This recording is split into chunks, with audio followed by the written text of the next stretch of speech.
जय जय सीताराम। हर हर महादेव।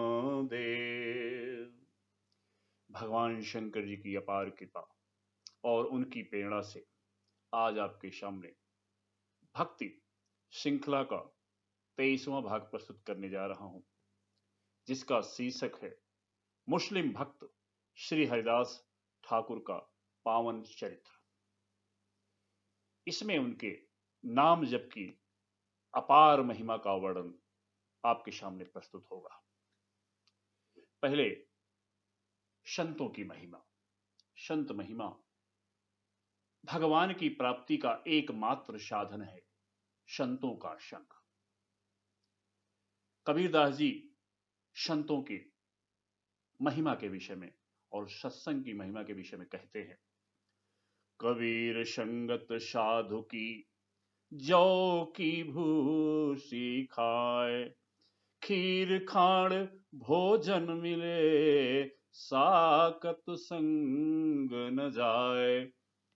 आप देखिए, चाहे रविदास जी हों चाहे कबीरदास जी हों, कितने सारे भक्त हुए जो पूर्ण अभाव में थे, समाज के निम्न स्तर पर स्थित थे, लेकिन आनंद की कोई कमी नहीं थी।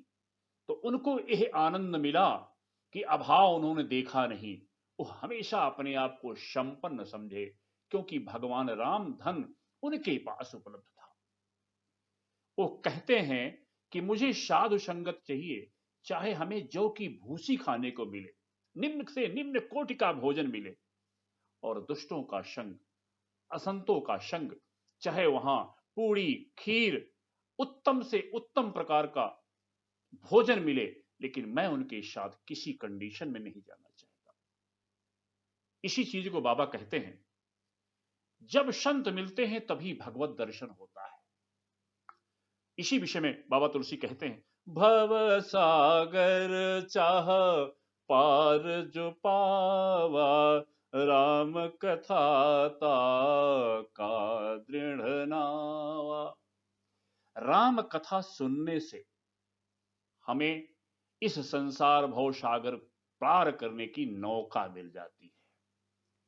लेकिन अगर हम भगवान को सब कुछ मान लें, अनन्य भक्त हों, सारे संबंध भगवान से जोड़ लें, उसके बाद नाम का उच्चारण करें, भगवान नाम का उच्चारण करें, तो क्या होगा? नाम ले तु भव सिंधु सुखाए, करहु विचार सुजन मन लाए। तब समुंदर ही नहीं रह जाएगा अगर हम सारे संबंध भगवान से जोड़ लेंगे। सब कुछ संबंध तो यह भव सागर ही समाप्त हो जाएगा, नाव की जरूरत ही नहीं पड़ेगी। अब हम इसी के साथ साथ प्रसंग में प्रवेश करते हैं। करीब 500 वर्ष पूर्व, जब मलेच्छों का आक्रमणकारी मुसलमान आतताइयों का राज था इस पूरे देश में, और जो आज पाकिस्तान है और बांग्लादेश, अफगानिस्तान, सब भारतवर्ष के अंदर थे, और सब पर मुगलों का शासन था, आतताइयों का शासन था। उस समय बांग्लादेश में जिला एसोहर के बूढ़न गांव में एक सामान्य मुस्लिम परिवार रहता था, जिसमें हरिदास, श्री हरिदास का जन्म हुआ था। उनका बचपन का नाम हनीफ था, और वह पूर्व जन्म के संस्कार के कारण बाल्यकाल से ही हरिदास जी का हरि नाम में बहुत रुचि हुई। बचपन से ही भगवान के हरि नाम जपने में उनकी बड़ी रुचि थी। इसी कारण से जब उन्होंने गृह का त्याग किया, घर का त्याग करके सन्यास ले लिया, वैराग्य लेकर के वैराग्य हुआ और सन्यास ले लिया, तब उन्होंने अपना स्वयं नाम हनीफ के बजाय भगवान हरि का दास नाम अपना रख दिया, क्योंकि हरि नाम का ही, बोल हरि का ही सुमिरन करते थे। किशोर अवस्था होते ही उन्होंने वैराग्य ले लिया और गृह त्याग करके वहीं पास में बनग्राम के समीप एक जंगल में कुटी बनाकर रहने लगे। वह बड़े ही शांत प्रिय और बड़े ही धैर्यवान साधु थे। कोई कुछ भी कहे कि तुम मुसलमान हो करके हिंदू देवी देवताओं का नाम, भगवान का नाम ले रहे हो, अल्लाह का नाम नहीं ले रहे हो। चारों तरफ उनके परिवार ने, उनके रिश्तेदारों ने उनका बड़ा विरोध किया, इसलिए वो बहुत दूर जाके जंगल में रहने लग गए। भगवान नाम से जब प्रेम होता है, हरि नाम से जब प्रेम होता है, तो सारे रिश्ते फीके लगते हैं। इसका सच्चा उदाहरण श्री हरिदास ठाकुर जी के जीवनी से मिलता है। वहां रह करके बहुत उच्च स्वर में भगवान श्री हरि का नाम लिया करते। हरि बोल, हरि हरि हरि हरि, ओह, वहीं पे जाप करते, उच्च स्वर में जाप करते। ओ, क्षमा उनका गुण था और निर्भयता उनका आभूषण था। ओह, पूर्णतः धैर्यशाली और वहीं पे नाम जाप करते। इतना उनका दृढ़ संकल्प था कि प्रतिदिन वह 3 लाख नाम, भारी नाम लेते। एक दिन एक वैष्णव ने उनसे पूछा कि इतने उच्च स्वर में हरि नाम क्यों लेते हैं आप? क्या भगवान हरि बहरे हैं, उनको सुनाई नहीं पड़ता? तब बड़े मधुर स्वर से, बड़ी मधुर वाणी थी हरिदास जी की, उन्होंने कहा, हे प्रिय, भगवान बहरे नहीं है, भगवान कण कण में व्याप्त हैं।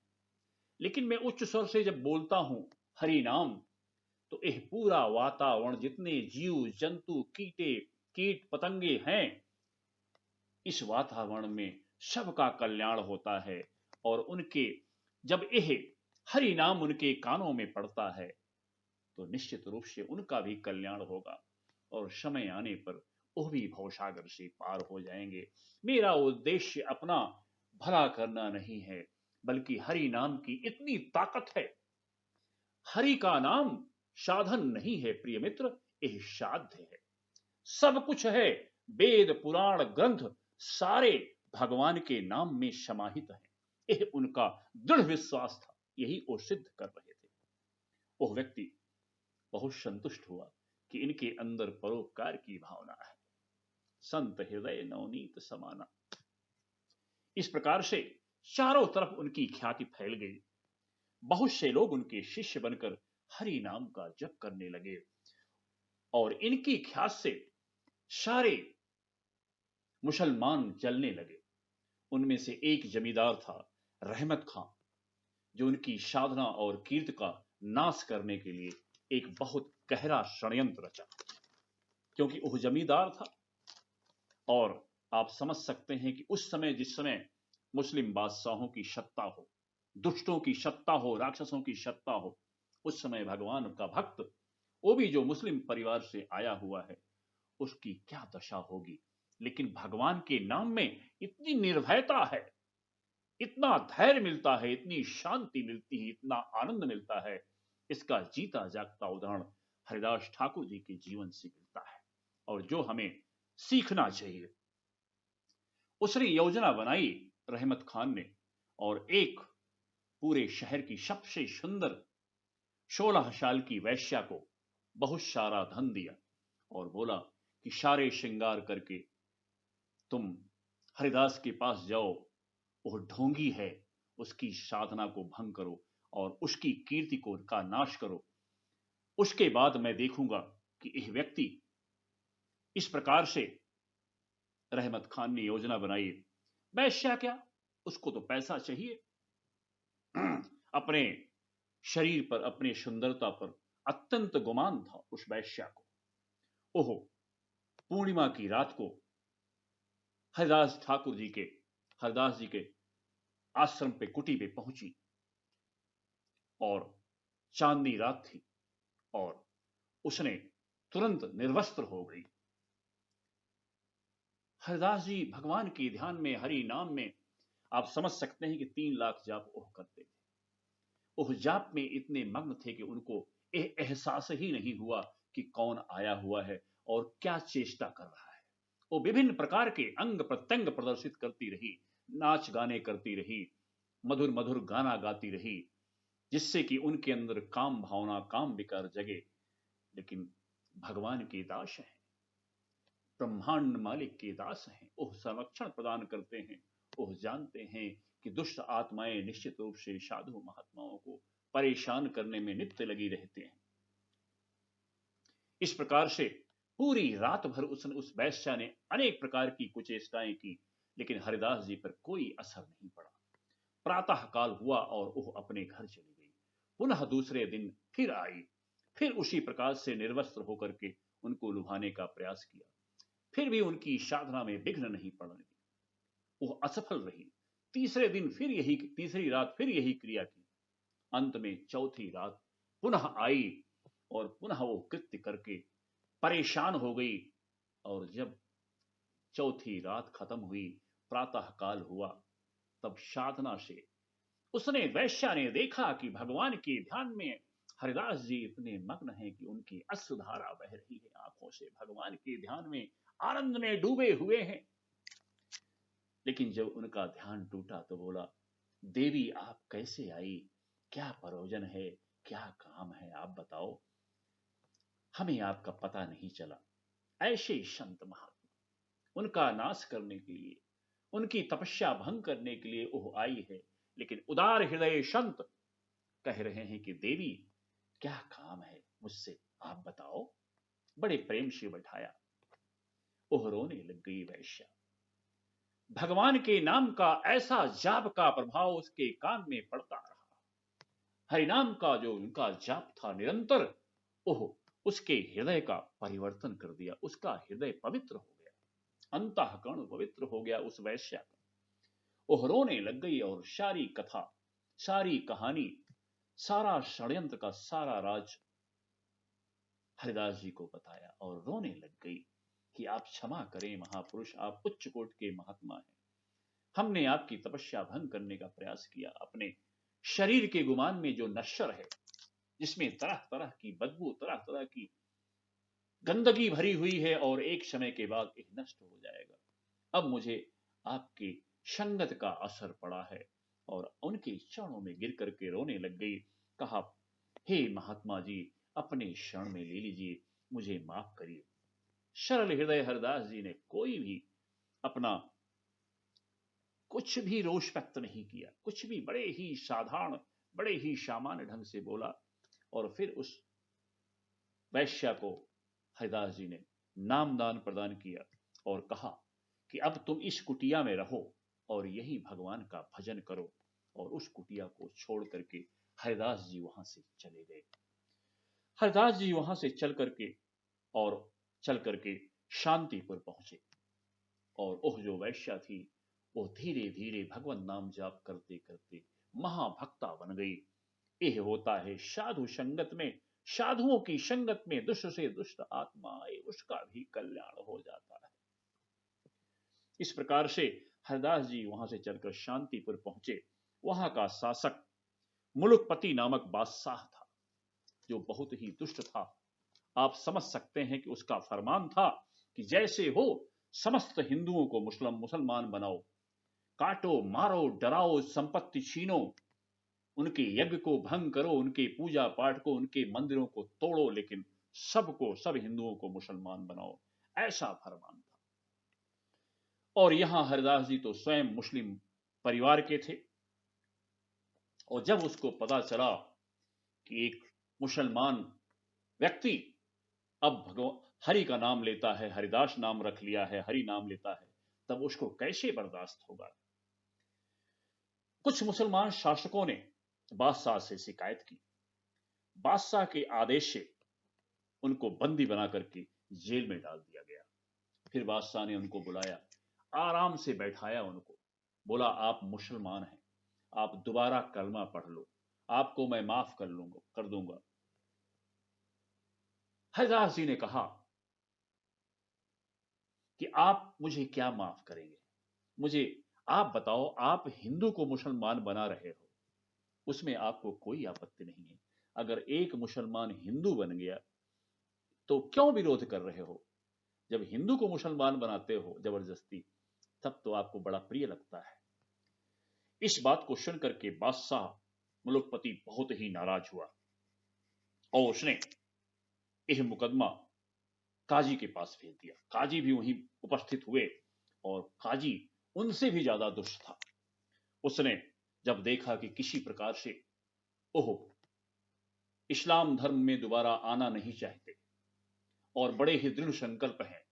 बोले मैं हरि नाम लूंगा, मुझे कोई क्षमा नहीं चाहिए, कोई माफी नहीं चाहिए, चाहे मुझे मृत्युदंड दे दिया जाए, मैं भगवान का नाम लेता रहूंगा, मुझे अपने शरीर की कोई चिंता नहीं है। ऐसा दृढ़ संकल्प, ऐसे संतों के चरणों को बार बार हम नमन करते हैं, ऐसी श्रद्धा। काजी ने तुरंत हुक्म दिया कि इसको प्राणदंड तो देना है, लेकिन अगर सामान्य प्राणदंड देंगे तो पूरे समाज में, पूरे शहर में, पूरे राज्य में इसका कोई असर नहीं पड़ेगा, और अगर इसको मुक्त कर दिया जाएगा तो बहुत सारे मुसलमान अभी हिंदू बन जाएंगे, इसलिए इसको 22 बाजारों में घुमाओ। जल्लादों को हुक्म दिया और इतने कोड़े मारते रहो सबके सामने, शहर के बीच में, बाजार के बीच में खड़ा होकर के इसको कोड़े मारते रहो। जल्लादों ने तुरंत उनको पकड़ लिया और इस प्रकार से उनको तुरंत कोड़े मारना, डंडे मारना, छड़ी मारना शुरू कर दी। उनका शरीर के चमड़े और खून बह रहा है पूरे शरीर से, लेकिन हरि नाम, हरि बोल वो बोलते जा रहे हैं। उनके अंदर यह शक्ति थी कि भगवान को पुकार करके उनका विनाश कर देते, श्राप दे देते, लेकिन नहीं, ये है संत, बड़ी से बड़ी परेशानियों को भगवान की कृपा मानते हैं, कह रहे हैं कि मैंने कोई खराब कर्म किया होगा जिसका परिणाम भगवान हमको प्रसन्न होकर दे रहे हैं। इस प्रकार से उनको मारते रहे, उनके शरीर के चमड़े गिर गए, मांस के टुकड़े बाहर गिर गए, लेकिन उन जल्लादों ने उनको मारना बंद नहीं किया। 22 बाजारों में मारते रहे। सोचें, इतने जल्लाद थे कि उनके 8-10 कोड़ों में लोगों का प्राणांत हो जाता था, और वो कल्पना करें कि 22 बाजार कहां कहां रहे होंगे, कितनी दूरी पे उनको किस किस प्रकार से मारा गया होगा। समाज में, राज्य में किस तरह से लोग देखते देखते लोग बेहोश हो जाते थे। उनकी दशा देख करके हरिदास जी की दशा, खून बह रहा है, लथपथ है, गिर गिर जा रहे हैं, कोई रहम नहीं है, लेकिन हरि बोल हरि बोल। इस प्रकार से जब 22 बाजार मारते मारते वो थक गए सारे जल्लाद, फिर वो जमीन पर गिर गए हरिदास जी, और यह देखा कि जल्लादों ने देखा कि इसका प्राणांत हो गया है, और यह हुक्म था कि अगर इसको जमीन में गाड़ोगे तो इसको नरक नहीं मिलेगा, इसको स्वर्ग मिल जाएगा। ऐसी उनकी दुष्टों की भावना है, तो इसको गंगा में प्रवाहित कर दो, नदी में प्रवाहित कर दो, डाल दो, नदी में फेंक दो। जल्लादों ने देखा कि इसका प्राण निकल चुका है।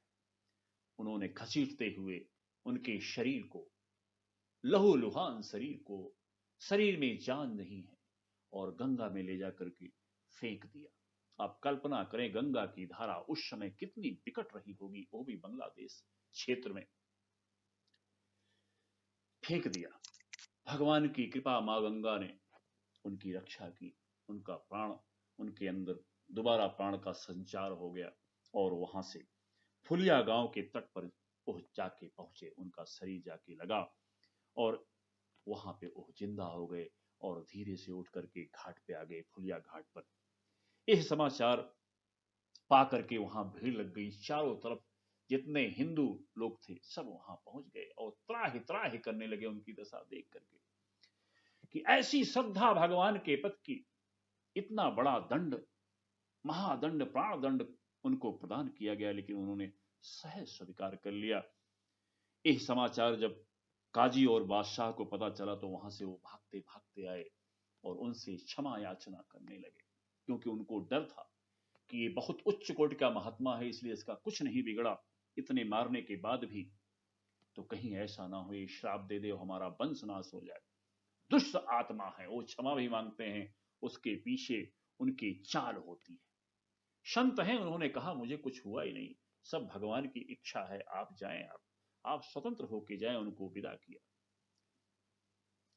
अब वहां से वो वहीं फुलिया गांव के पास जंगल में गंगा तट के किनारे एक गुफा थी, उसी में वो रहने लग गए, और वहां पे प्रतिदिन अद्वैताचार्य जी, जो भगवान के परम भक्त, वैष्णव भक्त थे, उनके पास प्रतिदिन आते और उनको बेटे जैसा प्रेम करते, और हरिदास जी उनको पिता जैसा प्रेम करते।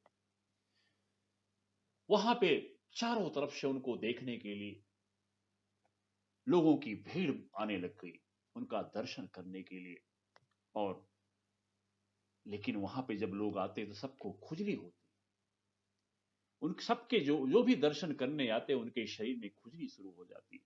तब यह सूचना वहां पे एक आयुर्वेदाचार्य को पता चली, और फिर आयुर्वेदाचार्य को बुलाया गया और उन्होंने कहा कि यहाँ कोई विषैला सर्प रहता है, उसके कारण से यह पूरा वातावरण दूषित हो गया है, जहरीला हो गया है। इसलिए उसने सलाह दी हरिदास जी को कि आप यहाँ न रहें, आप इस जगह को छोड़ दीजिए। हरिदास जी ने कहा मैं इस जगह को नहीं छोड़ूंगा, लेकिन आप कह रहे हैं कि कोई मर भी सकता है, यहाँ जो लोग आ रहे हैं, क्योंकि इतना जहरीला वातावरण है। हरिदास जी ने कहा मुझे तो कोई फर्क नहीं पड़ता, फिर भी जो लोग आ रहे हैं उनके कल्याण के लिए उन्होंने कहा कि एक रात का समय हमको दीजिए, फिर अगर वो सर्प यहां से नहीं गया तब मैं इस गुफा को छोड़ दूंगा।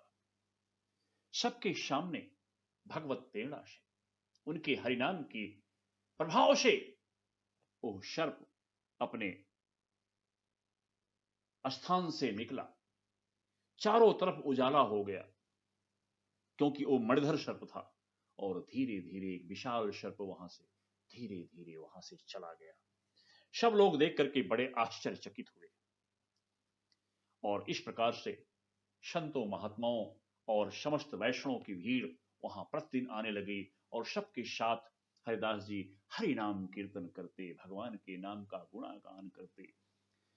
इसी बीच एक दिन वहीं फुलिया गांव के पास डंक नामक जाति रहती थी। वहां भगवान भगवान कृष्ण की लीला करते और भगवान कृष्ण का गीत गाते। और यह सुन करके मजीरा और भगवान हरि नाम सुन करके, भगवान कृष्ण का नाम सुन करके हरिदास जी वहां पे गए। वहां एक नाटक हो रहा था। उस समय यशोदा जी, जब कृष्ण भगवान को कालिया ने पकड़ लिया था और यशोदा मां यमुना तट पर आई और उन्हें देख करके, बाल कृष्ण को देख करके बेहोश हो गई। यह दृश्य देखते ही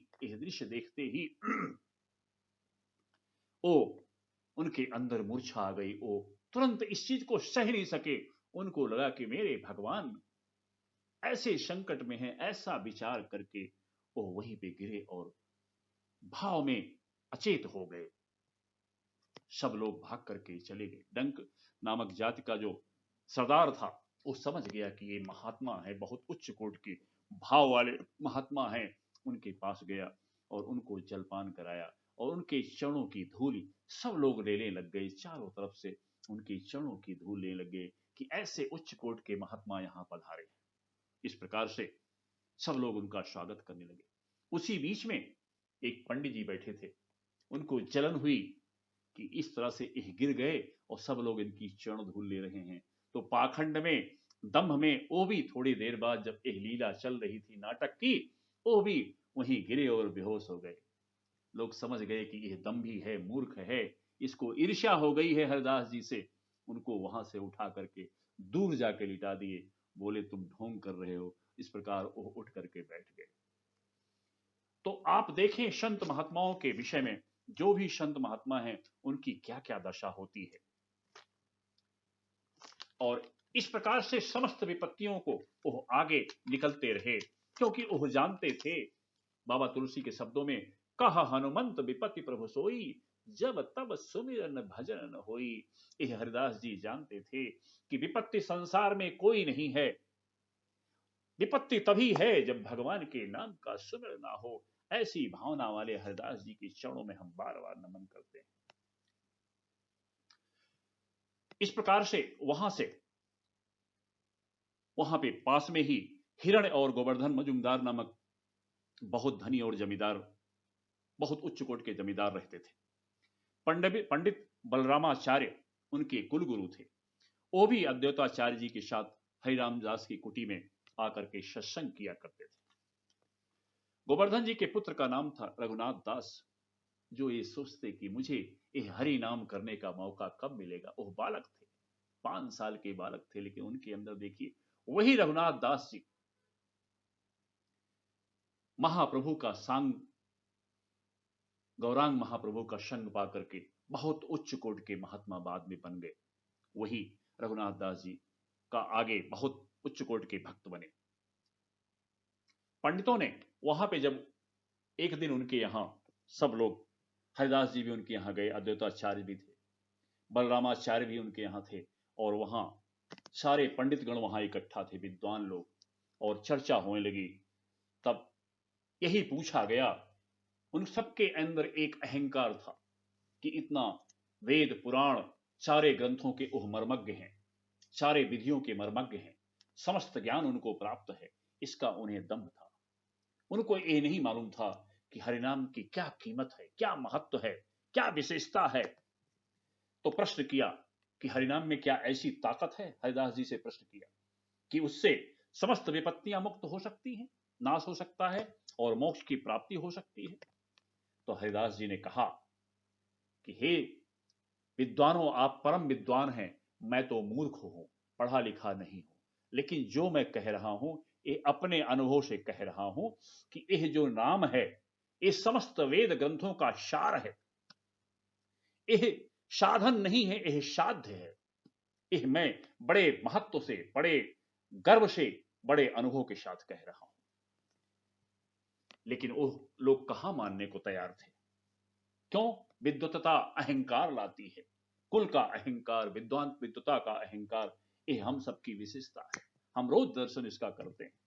वहीं पे एक गोपाल चक्रवर्ती, एक ब्राह्मण वहां बैठे थे, जो हरिदास जी की हर बात का खंडन करते। बोलो कैसे हो सकता है, हरि नाम से सब कुछ हो सकता है, यज्ञ यज्ञ है, तपस्या है, ब्रह्मचर्य है, कितने नियम है। हर बात उनकी काटते। और हरि नाम की निंदा सुन करके हरिदास जी को आवेश आ गया, क्योंकि भगवान की निंदा उनको बर्दाश्त नहीं हुई। उन्होंने कहा कि आप, गोपाल दास बार बार कहते कि आप अनर्थ की बात कर रहे हैं, आपके बातों में कोई अर्थ नहीं है। तो भगवान हरि के नाम की निंदा सुन करके वो बहुत ही आवेश में आ गए। उस समय अहंकारवश गोपाल चक्रवर्ती ने कहा कि अगर आपकी बात सत्य है कि हरिनाम में इतनी ताकत है तो मैं अपनी नाक कटवा लूंगा। इसी आवेश में आकर के हरिदास जी ने बोला, आप नाक कटवा लेंगे? अगर हरिनाम संपूर्ण नहीं है, सर्वश्रेष्ठ नहीं है, सबका सार नहीं है, तो मैं नाक कान दोनों कटवा लूंगा। अद्वैताचार्य जी बीच में बचाव किए और सबको शांत किए। हरिनाम की निंदा का परिणाम यह हुआ कि थोड़ी देर में ही उनके नाक में खुजली होने लगी।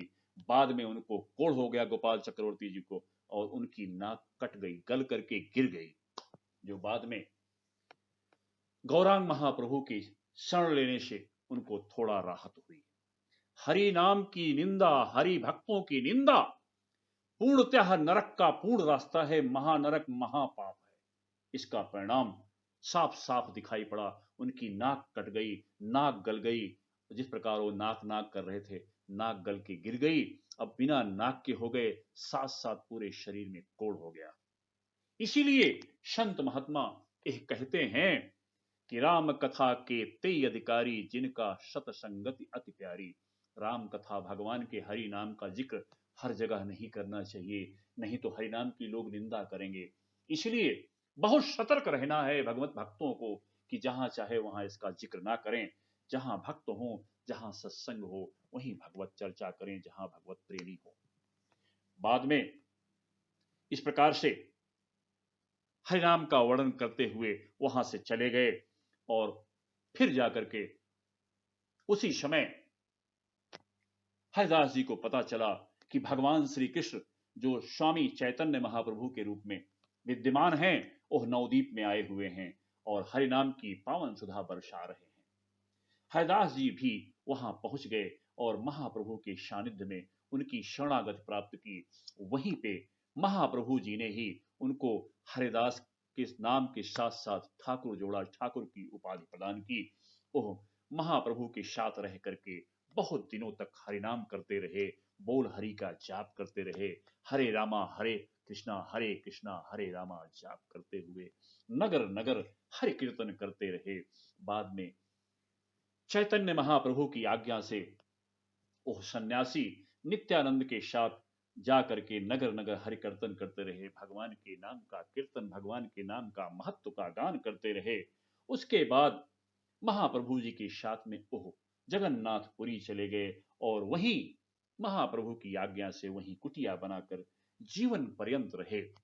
संत हरिदास के हरिनाम सुन करके, हरिनाम को प्राप्त करके उनके भगवान के भक्तों की संख्या असंख्य हो गई। इतने लाजादा लोग उनके अनुयायी, उनके शिष्य बन गए। हरिदास जी उन भगवत भक्तों में थे जो अपने साथ साथ समस्त मानव जाति के उद्धार के लिए प्रयास रहते थे। अपने शत्रुओं को भी हरिनाम की उन्होंने दीक्षा दी। अंत में नश्वर शरीर त्याग करके ओह गोलोक गमन किए। ऐसे संत महात्मा के चरणों में हम बार बार नमन करते हैं। यही बात कबीरदास जी के शब्दों के साथ कि मिटते से मत प्रीति कर, रहते शु करिनेह, झूठे को तज दीजिए, साचे में करिगे। कबीरदास जी कहते हैं यह संसार, सारे रिश्ते संसार असार है, यह स्वार्थ पे है, यह सब नश्वर है, यह आने जाने की लीला है। इसलिए भगवान जो नित्य हैं उनके साथ प्रेम किया जाए, उन्हीं के साथ नेह किया जाए, उन्हीं की शरण ग्रहण किया जाए। और इस प्रकार से हरिदास जी भगवान का हरि नाम सुमरण करते हुए भगवान में लीन हो गए, भगवान श्री कृष्ण में लीन हो गए और उनके हम चरणों में सत नमन करते हैं। और कबीरदास जी के यही शब्द कि हे रत हे सखी रहा कबीर हेराए, समुद्र समाना बूंद में सो कत हेरी जाए। वो लोग वाशी भगवान में ओह क्षमा गए, समुद्र बूंद में क्षमा गया, अब कहां हेरा जाएगा। ऐसे संत महात्मा के चरणों में, संत हरिदास ठाकुर जी के चरणों में हम बार बार नमन करते हैं। और जो भी है संतों महात्माओं की ऐसी चर्चा होती रहे। बोलो शंकर भगवान की जय। जय जय सीताराम। जय जय भगवान कृष्ण की जय।